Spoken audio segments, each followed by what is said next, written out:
A United States federal lawmaker, Riley Moore, has called on the Nigerian government to release a Nigerian citizen, Sunday Jackson, who was sentenced to death by hanging after killing an armed herdsman who attacked him on his farmland.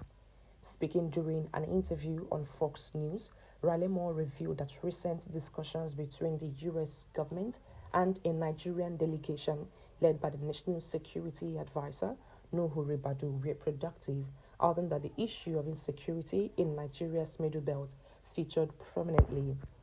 Moore stressed that one of the first steps Nigeria should take is to free Jackson and work with the U.S. to curb the activities of armed groups in the region. Jackson's case dates back to 2015 when he was a 29-year-old farmer and a student from the Dong community in Demsa local government area of Adamawa State. While working on his farm in Kodomti, Numan local government area, a herdsman, Buba Ado Baruwo, reportedly drove his cattle onto the farmland to graze on his crops. A confrontation ensued, during which the herdsman allegedly pulled out a knife and stabbed Jackson twice. Despite his injuries, Jackson managed to disarm his attacker and stabbed him in return. The herdsman later died from his wounds.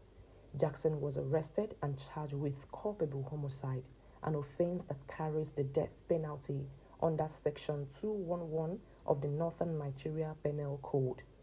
During his trial before the Yola High Court, he admitted that the herdsman died from his stabbing, but maintained that he acted purely in self-defense.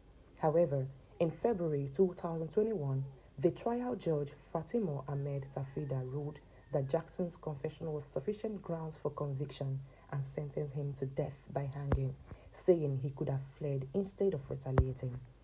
The ruling survived all appeals, including the Supreme Court, leaving Jackson's only hope as a state pardon from the Adamawa State governor.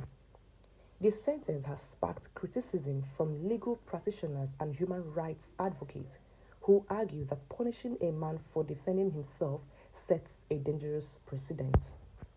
In the interview, Moore also condemned the recent abduction of schoolgirls and teachers in northern Nigeria, calling on authorities to urgently tackle armed groups terrorizing rural communities. He urged the government to prioritize disarming the radical Muslim Fulani militants. He urged the government to prioritize disarming the radical Muslim Fulani militants terrorizing the Middle Belt, insisting that insecurity in the region is worsening and requires immediate intervention.